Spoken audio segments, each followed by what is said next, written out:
Coming up today on The Fit Mess. Tapping into that heart intuition, like the heart knows. I really believe that when we can live more from our heart, it will help guide us to where we actually want to go, or being our true selves in a way.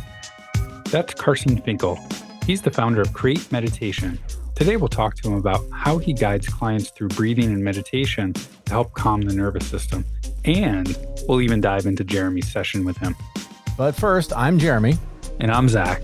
We've spent years pushing ourselves to learn more about our own physical, emotional, and mental health, and picked up a few coaching certificates along the way. But really, we're two guys who got sick of our own shit and started making changes to be healthier, happier, and live more meaningful lives. And each week, we talk to world-class experts with advice to help you do the same.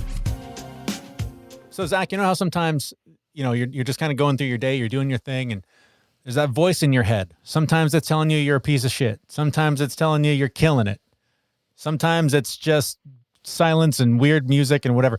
The weirdest thing happened when I had my session with our guest today, Carson. He walked me through one of his Create meditation sessions, which is just filled with amazing music. I know because I picked it myself. And he's guiding you and sort of rewiring your brain with these positive affirmations that are all based on things that I told him. And ever since then, there will be random times for no reason whatsoever that I still hear his voice saying the things that he said while we were in this session to help me try to become the person that I'm trying to become, right? It's just the wildest thing to hear this voice every now and then that's just saying, you're strong, you're confident, you can do like all these things that I didn't ever say to myself because no one ever told them to me in a way that stuck until Carson did it in this session. But it is so interesting how in this one, I believe it was an hour-long session, he did some deep rewiring of the systems that run this bucket on the top of my shoulders. I haven't done a session with him. I have had a similar experience in a yoga class where this one teacher would say this one thing where whenever we got into a difficult pose, like plank, and she had to stay there and it was painful. Mm-hmm. Later on, as we're doing the breathing of yoga and everything, and just it's a mindfulness practice for me, we'd get back into that same position. And she would always say, we've been here before. Mm-hmm. And that has translated into so many things in my life. Whenever I get into a difficult situation, I hear her voice in my head saying, you've been here before. So it's really incredible how with the right guidance, with the right breathing technique, you really can reprogram the voice in your head, as evidenced by, what you experienced. Yeah. His approach to meditation, his approach to breathwork is so unique. I have done a number of different sessions with different, ambient background noises. And in his case, he literally says, send me a playlist, pick, 5 songs that you have some emotional attachment to, 5 songs that I think bring you joy. And to be able to listen to music that you already have an attachment with, that you already have some emotional connection with, and to have him sort of layering in these new messages for you while you're listening to these songs that bring up all kinds of emotion. You can tell it's really getting under the hood and really doing some deep work to fix a lot of the stuff and help us let go of a lot of the baggage that we carry around every day that happened to us when we were 7 or whatever it was. Yeah, I really love that part. So again, I haven't done my session, but I did pick my songs. Mm-hmm, mm-hmm. And I just in thinking about that, just really trying to unpack it, it's a couple of the songs that I picked were songs that were emotional to me when I was 5 or 6 years old, in the hope or attempt that it was going to hit something that was buried way back then. It's very cool. I have not experienced it, but I am looking forward to experiencing this approach. All right, quickly before we get to the interview with Carson, when I'm not doing work to try and clean up my mental health, I'm doing the best I can to take care of my physical health, and that includes making sure I take my Athletic Greens every day.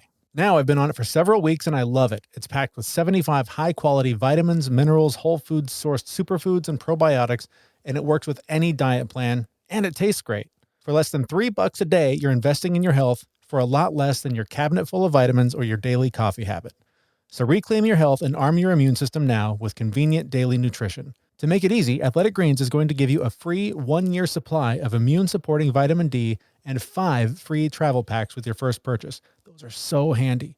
All you have to do is visit athleticgreens.com/fitmess. Again, that is athleticgreens.com/fitmess to take ownership over your health and pick up the ultimate daily nutritional insurance.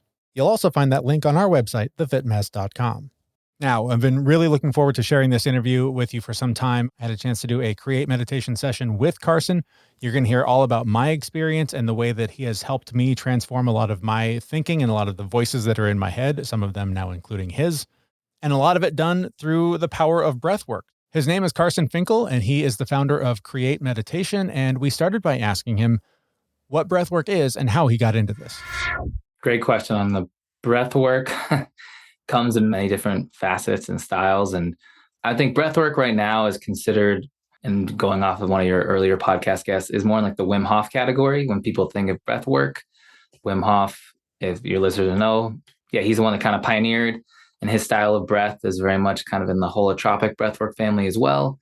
And breathwork kind of gets you to an elevated state, releasing stress.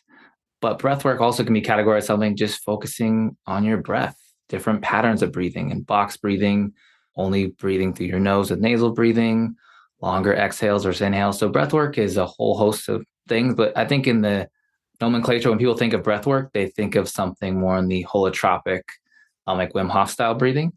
And for myself, how I got into all this, I dabbled with Wim Hof probably early days of Wim, like 7-8 years ago. But what got me into the type of breath work that I do with Create Meditation, I did a one-on-one session with someone that really just had a profound effect that incorporated music. And it just really helped me open my eyes to things. And I wanted to be able to take that and got trained in it, and then started facilitating, sessions for people. I was right at the beginning of the pandemic. So I just started doing sessions for friends and family for free, wanting to give back and serve. And then in my own kind of personal healing journey, combined a lot of the other healing modalities I learned along the way with this specific breath work to create this kind of unique session that is a Create Meditation session. So that's kind of how I got into it. And definitely I can guess why I even got to that breathwork portion with the one-on-one. A little over 4 years ago, I was on the startup grind, starting a new company, winding down another, and kind of burning the midnight oil, full burnout. And I had a severe panic attack in my sleep. It was a nightmare that I couldn't wake up from. And I had never had a panic attack before. Never knew what anxiety was, but I woke up. I was crying uncontrollably. I'd honestly thought I'd lost my mind. And it was the scariest moment of my life. And it was the universe telling me I need to look inward, make a change. And that kind of started me off on my journey. And breath work, that specific one-on-one session happened a couple of years later. I know there are basically 3 pillars that you bring into this work. So talk to me a little bit about what those 3 pillars are. With a Create Meditation session, there's 3 pillars, as you mentioned. The first one is the connect pillar. So at the beginning, part of the session is about 10 to 15 minutes where it's just my voice guiding you through some mind-body connection. And what we're doing there is the heart sends more signals to the brain than the brain does to the heart. So when people talk about that knowing, that intuition, that gut feeling that we all sometimes feel, that is a very, very real thing. So we're tapping into that. And I like to say, I would say a top 2 benefit that's reported for the people that I work with, it's clarity. And when we tap into that heart intuition, it's almost like the universe, God, whatever you believe in, kind of shows us these little breadcrumbs of where we want to go. Part of my job is trying to help people find their North Star. Like, where do they really want to go in their life? So that's part of the connect pillar. Another part of the connect pillar is a nature journey. So there's like a pre-questionnaire you fill out before we do a session. And one of them is like a favorite place in nature you feel connected to. And what we're doing there is I guide you through walking you through your 5 senses: sight, sound, smell, touch, and feel, and taste. And what we're doing there, we're priming your visualization muscles in a place you feel very connected to. Because at the very end of the session, I'll be guiding you through a visualization of creating the life that you want. And again, I'm going to walk through those 5 senses. It's a lot easier doing at the end after already primed those muscles in the beginning. So that's the connect pillar. Then we go on to the breathe pillar. And that is definitely an active form of breathing. It's got some similarities in the holotropic breathwork family. It's a very active breath. We get into an elevated emotional state. And during that process, I'll be taking in some of your answers from the questionnaire, and I'll be layering in these affirmations, beliefs, things that you want to embody and create with my voice, because you're going to be getting into a state while you're breathing where we can do some rewiring and reprogramming, because typically you're going to go from an active beta brainwave state, dropping down into alpha, and then even dropping down into theta. And when we go from alpha to theta, we are crossing over from the conscious mind to the subconscious mind. So that's where we get to do some reprogramming. And the best part about that breathing pillar is you get to breathe to music of your choice. So you send me 4 or 5 songs that bring you joy, 4 or 5 songs that in quotes move you. And that's kind of a big differentiating factor, is that, listening to music that you have emotional connection to, it really kind of helps bring about some things, during the journey, kind of bubble up some joy. Maybe there's some, emotional times in there. People send me maybe like a wedding song or something that they feel very connected to. And in that breathe pillar, there is a yell that's involved. The reason why we do the yell, it's an amazing physical release. So you just get to let go and release anything you're holding on to. And most of the time, people look at you like you're a crazy person, in society, if you give a really, true primal yell. So it's a safe space, yell into a pillow. So it's a great letting go. But more importantly, a lot of times leading up, there might be some trepidation of like, this yell, I don't really want to do this. This is kind of weird. All these self-imposed fears, limiting beliefs that we all put on ourselves, society puts on us. When we really go for it, we just blast through all those limiting beliefs, opening up that limitless mindset. So that's the breathe pillar. And then the last one is the create pillar. So after your music and the breathing, you hear some white noise come on for lucid dreaming, and I'll guide you through one last visualization to visualize the life you want to create. Again, walk through those 5 senses. That's really where the magic happens, because you're in this elevated emotional state and you attach that with a clear vision of where you want to go in your life. And it's amazing some of the visions I get to hear at the end of the session. So those are the 3 pillars of a create meditation session. So before we jump in, I want to hear about Jeremy's experience, and I want your take on it.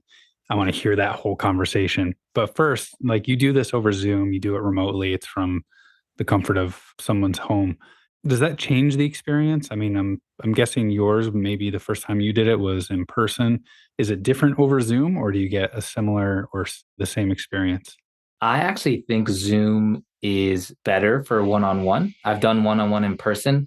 The reason being is that my voice is able to be overlaid with the music very well, like through Spotify and Zoom into, your headphones. So that immersive experience versus if I'm right next to you in person, it's, my voice with the music, it's kind of hard to get that really crystal clear overlay. So I do like doing it through Zoom from that way, but I've done larger in-person events where I bring silent disco headphones and I got a mic and the whole thing. And that way I can bring the quality of having a Zoom experience in person, where then my voice is overlaid with the music in the headphones. Cause I think that's really key. And that's a great question, Zach, because that is something that when I think back on our session, this session with you over Zoom, and then I've done other, holotropic breathwork sessions in person with people.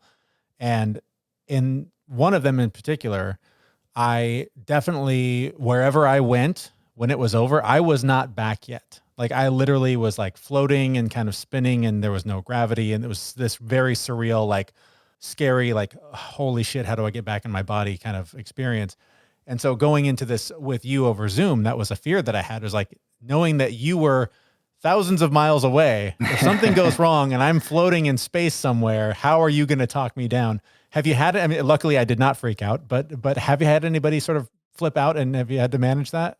Yeah, that's one thing I guess different, because I know what you're talking about. I mean, you can go into outer space for sure. Yeah. In some far off places.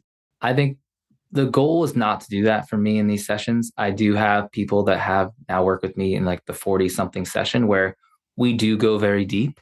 But the point is, like at the beginning, I go nice and slow. Mm-hmm. When it's somebody's first session, at the end of song 2, I always check in. Mm-hmm. I say, hey, I let them know, hey, I'm going to check in with you at the end of song 2. And you give me a thumbs up.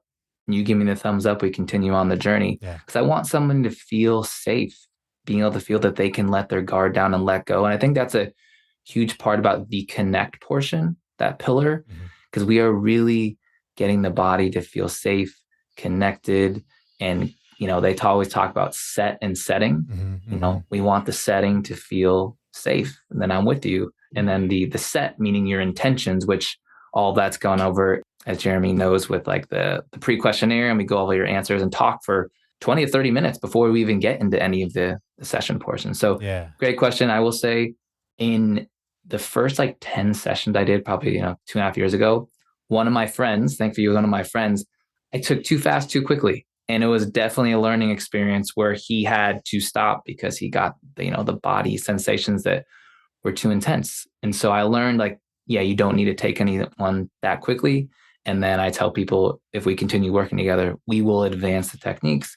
We will bring in some breath holds, but out the gate, yeah. And I'd say the most important thing in any form of mindfulness, when you breathe in the same rhythm, the same pattern over and over and over and over again, that's when your mind starts to feel safe. That's when that monkey mind starts to slow down and we go from that beta to alpha to theta. And that's what we're looking for. We want to get into that state where we can reprogram the subconscious. So great question. Yeah, because I have seen people in person where they look like they're having a horrific experience and some holotropic breathwork stuff. And yeah, I don't want to take anyone down that path. So in my session, I don't remember all of the songs I picked. I know some of the more emotional ones. And I mean, I can pull up your playlist right now if we want. oh, we could. Sure, sure. I know that some of them that I chose are tied to some grief, to some loss that I've experienced, and sort of songs that I shouldn't even say got me through those experiences because I still deal with the grief. But I guess I just wonder, we talk so much about intuition and listening to our heart, and I guess our heart sort of is attached to those songs. But is there any sort of interference? Am I monkeying with the wiring by bringing in songs that I have this preconceived attachment to, where if I'm just in a more traditional session, you just go in sort of listening to whatever appears, right? So is the music interfering in any way in what would otherwise be sort of a deeper inward journey? I definitely see what you're saying. Like, we're bringing in some emotional attachments to things. Right. Are we bringing a story? Like, Yeah, we're always trying to get totally away from the story, but are we bringing a story into the session? What I feel what's positive about the music is that it's allowing some more emotions to come to the surface. I think it actually can accelerate that.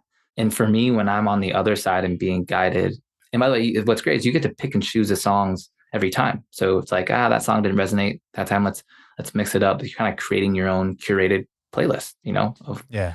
For me, there's some of the joy and love songs that when I hear them and I'm breathing, it really opens that up to feel those things. And that's what we're doing. We're training your mind and body to feel the way you want to feel.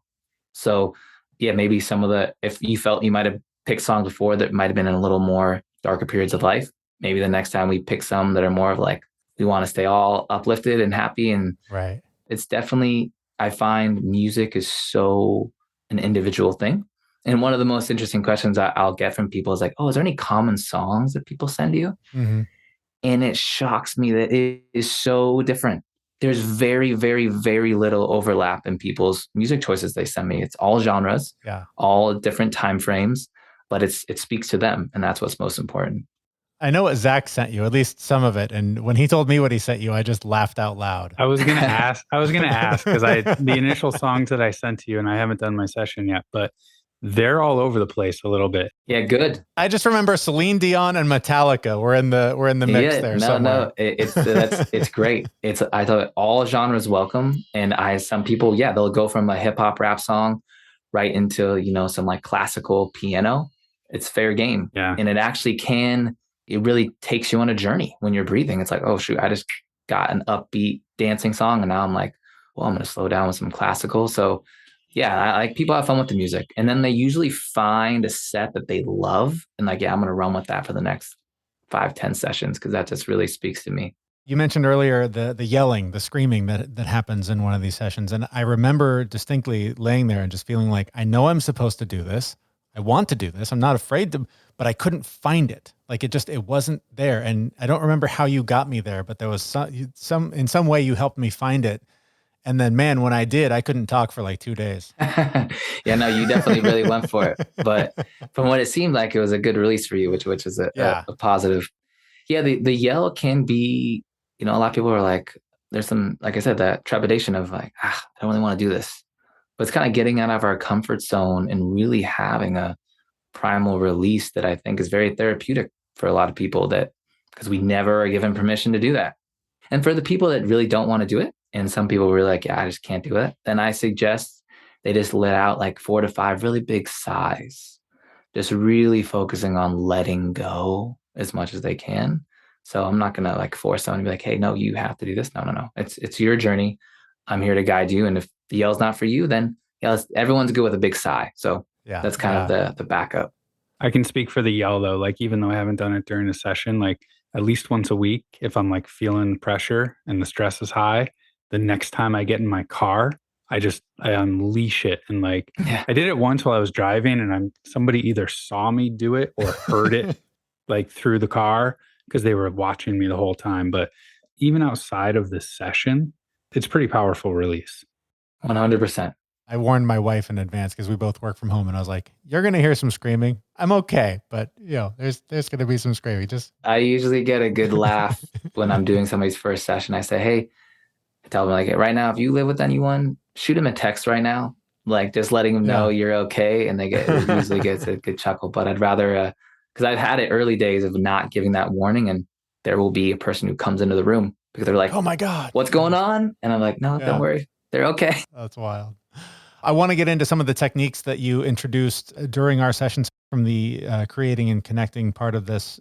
But one of the things that has stuck with me since that session is, in part, you had me choose 5 words that sort of describe or take me down a path of where I want to go. Yeah. And so since then, when times are tough, when I feel a little lost, when I feel a little scattered, your voice is still planted in my head. And I still hear you saying to me the affirmations that I am now saying to myself, but weirdly, it's your voice. So why does that happen? Tell me about that.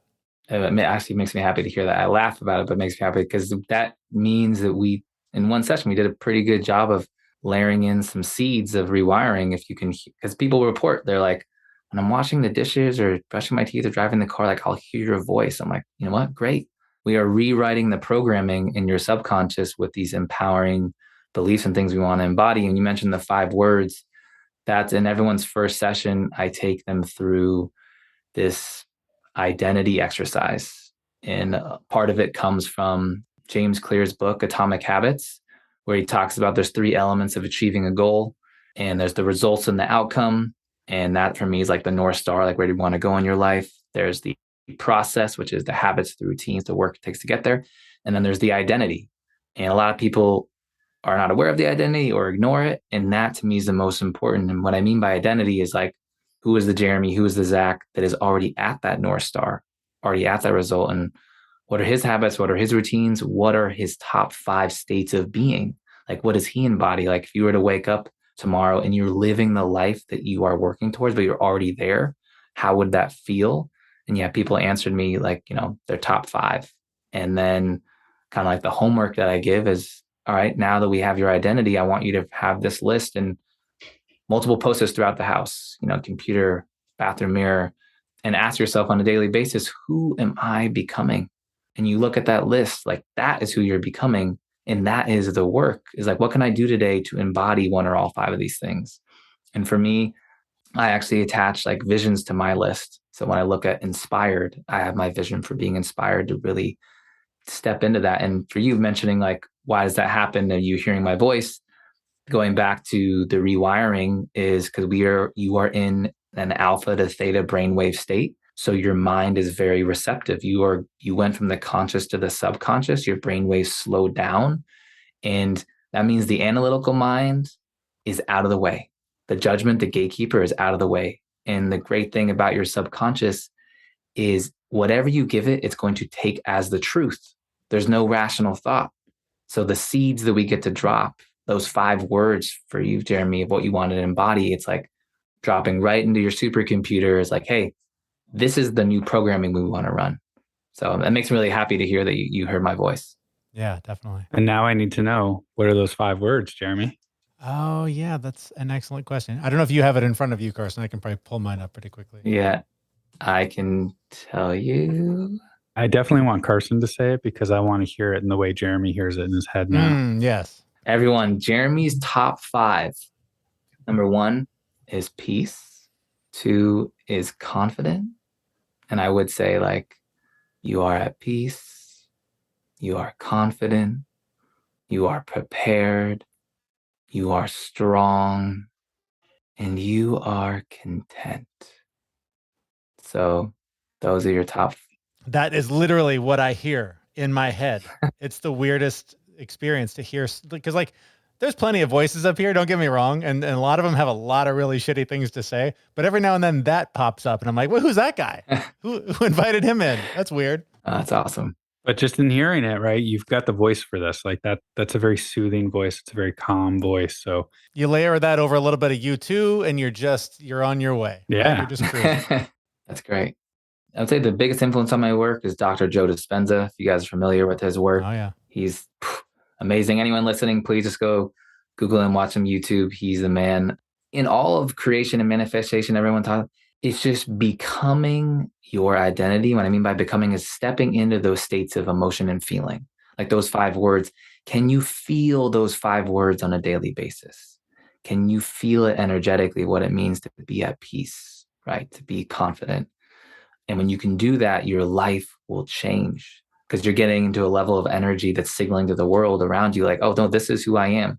And things are going to start to show up that match that. And that's where just like attaching whatever you can do with those words to have you practice on a daily basis to feel those things.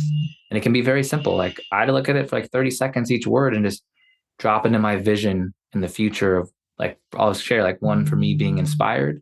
It's I'm on a stage guiding thousands of people. And that makes me feel really inspired in that way. So It's funny you mentioned the stage thing because that was another element of my Yep. session that I thought was odd is that for whatever reason, the vision that came up was me on a stage helping people, inspiring people in some way or another. That's not necessarily something that I aspire to do. When I sit here and think about it, that's not like one of my goals, right? It's not on my bucket list to be up on a stage, Tony Robbins-ing it up. So where does that come from? Why do we maybe see something that we wouldn't normally plan for or want, I guess, in our normal life?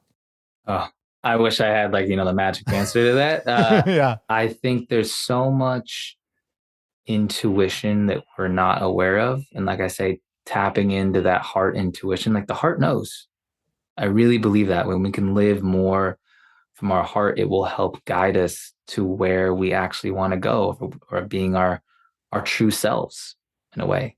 But yeah, the visions I hear from people, a lot of times it might be a vision of exactly what they need to do in work, because that's been top of mind. It's like, oh, here's my next 5 things, the dominoes that need to fall. Or it's some pretty far out things that involve a vision that they're single at the time and they have a vision of being with a woman and walking down the wedding aisle and like babies and all these things. And like none of that has happened yet.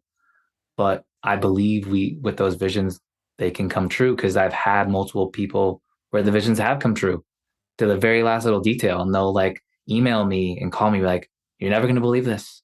That's what lights me up is when someone can use the power that they have inside them, which we all have, to create the life we want and tap in, the Dispenza talk, tapping into the quantum field. Right now, we are living and experiencing the 0.01% and the other 99.99% that we have the ability to manipulate with our energy and our intentions and our mind to create. We truly have this limitless power that we get to tap into. And that's really exciting. Joe Dispenza is a personal favorite of mine. And I've been reading and watching so much of that work. And I am curious, I guess this really doesn't relate to a lot of what we were talking about, but do you feel like the world is shifting to that thought pattern? So a lot of what Joe Dispenza talks about, a lot of this breathwork stuff, a lot of these old solutions that have been forgotten for so long, do you think it's coming back? Like, is this becoming mainstream? Is this becoming a thing that in our lifetime, we're going to see everyone take advantage of these tools and techniques? I definitely think it's on a massive upward trend where the veil's been lifted that this is not just some woo-woo spiritual bullshit. Mhm. Like, and Dispenza specifically has just been an amazing pioneer to bring the science. Like he's just so big on like, let's remove all the dogma, remove the religion, remove whatever, but people can get behind some facts and science and data. That seems to be a universal language. People are like, all right, like I'll buy into that. And, I went to a week-long retreat of his and they had scientists and researchers from UC San Diego and like, measuring what was going on in people's brains and people's blood before and after the events. And it is eye-opening what is possible. And in terms of the there's a potential to shift in consciousness of, human connection if the more and more of this happens. Kind of like everyone always uses this example. So, but like the 4-minute mile example, no one could break the 4-minute mile. Once one person did it, then it's got broken multiple times and months after. So when people see what's possible for real in person or see it in the facts and the data, some science, are like, that shift in belief will really have a wave of a positive effect of what they can do and what's possible for them personally. And then as a collective, that's what's so cool to see. Like Dispenza, the events and the stories of people that have been able to overcome all sorts of cancers and health issues. And I was there witnessing people came in wheelchair bound, couldn't walk. At the end of a couple of days and some healing sessions, they were walking around. And when you see that, that's where you pierce that veil of possibility. And once you have the conviction and believe, that's why I think we just have this limitless power we can tap into. But it comes with, and he talks about this, and this is what I do working with people as continuously, is building the mental model, because this is a great example. I think this is from his Becoming Supernatural book, but I like to give the wine example. Let's say, you guys love drinking wine, and let's say I think it's grape juice, can't stand it. But we sit down together and you are sharing with me this most amazing glass of wine, and the winemaker, the year, the varietal, everything about it. And when we go to drink this purple juice, nothing's going on for me, but what's going on in your brain is 1,000x the experience. And that's because of the knowledge that you are bringing to that present moment. So there's a big part of building the mental model and understanding of what we do in these, create session or anything, like when you have your own mindfulness practice, the more you know and understand why and what you are doing, it will enrich the circuitry in your brain to the actual present moment and amplify it quite a bit. So a little side note there, but definitely if you're into this stuff, learn and read about it and understand it, and they'll just continue improving your experience and your practice. I want to be respectful of your time that we've already gone way over on. So my apologies for that. But is there anything important here that we have not talked about that you want to make sure we mention? Just a simple takeaway for people. I like to say, how do I get started? What can I do? And I think meditation can be intimidating for a lot of people because they're like, I can't go sit for 30 minutes and by myself and not think about anything. What? There is this hurdle for people. I don't know what, and I get it can be intense. So I tell you to start with the breath. Don't worry about anything guided. Just notice your breath. And I tell people, and in a time you're feeling stressed, take out your phone and look at the stopwatch on your phone, and the optimal, as I'll say, take away the optimal breathing rate for humans, 5.5 seconds in, 5.5 seconds out. Don't worry about the half, either pick 5 or pick 6, whatever feels more comfortable, but just breathe in that way for a couple minutes and see how you feel. Most of the time you are activating your parasympathetic to help your body kind of wind down and feel more homeostasis and come to balance.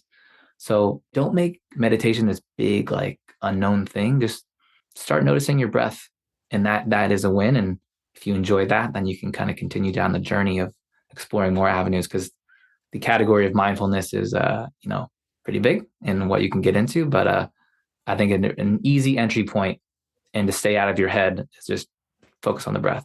You mentioned resources and learning more about this stuff. What are the resources for you, and where can we learn more about you and your work? Resources for me. Like I said, Joe Dispenza's work, if you're into the creation, manifestation, energy stuff, and bringing science to that, all his books, YouTube, his content, can't recommend it enough. A couple other books, The Untethered Soul by Michael Singer was one of my favorites early on. The Power of the Subconscious Mind by Dr. Joseph Murphy. I would say start there. I mean, that's plenty, but it'll kind of dip your toe into the water. And then if you want to learn more about Create Meditation, you can go to createmeditation.com. You can book, I offer free 10-minute calls, kind of exploratory, to see if it's something you want to get into. Or you can Google my name, Carson Finkle. You'll probably find my main job is I'm a CEO of a direct-to-consumer hat company. I'd say kind of selling hats. That's what, pays the mortgage these days. Yeah. But my passion is definitely, with Create Meditation, and see where this thing can go. So that's it for me. Our thanks again to Carson Finkle. He's the founder of Create Meditation. You can find links to him and his work in the show notes for this episode at thefitmess.com. So one of the takeaways that I had on this is just It always amazes me, and I don't know why it still amazes me, but like the power of breath Yeah. is just amazing. And again, I didn't experience his session, but you did. Sounds like he takes it up a level. He definitely does. And especially if this is something new to you. This is one of the great things about Carson is that he does ease you in step by step. I've done this work before. I've gone on some deep and weird trips that were hard to come back from. And as I mentioned, I was afraid of doing this over Zoom with somebody because what if I get stuck in outer space again? And it was nothing like that. And I'm sure that over time, if we continue working together, that I'll get there, not necessarily stuck, but, you know, go on deeper journeys. And Carson is the guy to go with because he's just so easy to work with. You heard his voice. Imagine having that voice in your head all the time after spending some time with him and helping reprogram some of that old wiring that's got you busted and broken down, struggling to get through each day. So I can't recommend enough. If breathwork is something you've been interested in, if you keep hearing us talk about meditation, because we talk about it all the fucking time, he's a great resource to start with. So I encourage you to reach out to him. And again, you can find him at createmeditation.com and use the promo code FITMESS for a $100 discount only for listeners to this show. And what I really liked about him is that while, breathwork is obviously a very important piece of it, he's talking about bigger things. He's talking about consciousness as a whole. Mm-hmm. And, that includes breathwork, that includes meditation, that includes so many other things and the power of our mind. So I was just really impressed with not only the breathwork session that was described, and again, looking very forward to my own session with him, but just his knowledge of consciousness as a whole, which was, it all ties together. I don't know if he's going to be able to get through a whole session with you going between Metallica and Celine Dion, though. That's going to be a bit of gymnastics. Oh, wait till the Scorpions comes out. That's amazing. Hey, before we get out of here, and we're going to tell you a little bit about our Facebook group. We'd love to have you be a part of it. But we were recently featured on an episode of the fantastic podcast that's called How to Live. And we just want to share a quick clip of that with you. I had some very serious anger issues when I was quitting smoking that I had to figure out. And that was more of a chemical induced anger. But going forward, once I started to really peel the emotions back, because whatever the surface level emotion is, there's always something underneath it. And what I always found it went down to, whether I was depressed, anxious, angry, it always drilled down into being afraid about something, afraid about being a failure, or afraid about disappointing people, or afraid of how I'm going to look in front of people. It took me a long time, and I'm still not okay with it, but being afraid is a normal thing. Some great words of wisdom there from Zach. And I think a lot of the work we've been talking about on this show and sort of doing a lot of that reprogramming can help address a lot of that fear that we're talking about. So to check out more of that episode, there's a link to that as well on the show notes for this episode of The Fit Mess. And you can find that at thefitmess.com. You can also, by the way, find the link to our Facebook group. We'd love to have you join us there along with other Fit Mess listeners, where you can connect for monthly challenges, accountability to reach your goals, and connection with others who are on a similar journey. Join us there. We'd love to participate with you. We will be back at that website, thefitmess.com, next week with a brand new episode. Thanks for listening. Hey, everyone. We know this podcast is amazing and doesn't seem to lack anything, but we need a legal disclaimer. Prior to implementing anything discussed in this podcast, it is your responsibility to conduct your own research and consult your physician. You should assume that Jeremy and Zach don't know what they're talking about, and they're not liable for any physical or emotional issues that occur directly or indirectly from listening to this podcast. Some people take the straight path in life, but at Arizona State University, we respect your twists and turns. They make our online students more driven to excel in their professional lives. That's why our personalized suite of services empowers you with innovative resources and staff that sticks with you. Make your next turn with one of our 300-plus programs at ASU, a top 10 university for online bachelor's programs. Tap to learn more or visit us at asuonline.asu.edu.